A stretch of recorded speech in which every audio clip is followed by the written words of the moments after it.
El darrer cap de setmana de desembre va donar sortida a la primera prova de la G-Series BPA al Gran Valira Circuit d'Andorra, on es reunien el bo i millor de la velocitat sobre gel peninsular sobre 4 rodes. Entre els noms il·lustres, pilots consagrats al certamen com David Arroyo, Cinto Vives o Ferran Naudi, a més de pilots del món dels ral·lis i el Dakar com Xevi Pons i Laia Sanz, que venien a entrenar per les seves respectives disciplines.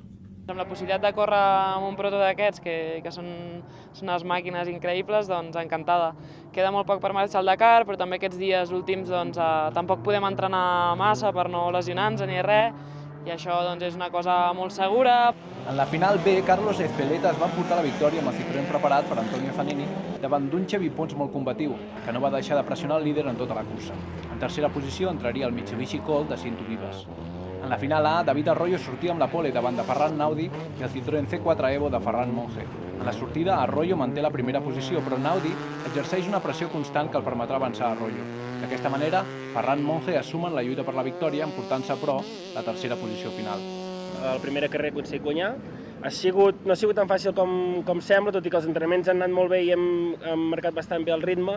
Se m'han enterat el vidre completament a falta de 2 voltes i l'important era arribar fins a la meta i som els punts. En la classificació combinada, David Arroyo s'emporta la primera posició, seguit de Xevi Pons i Ferran Naudi, que completen el podi de la primera cursa de la G-Series BPA 2013.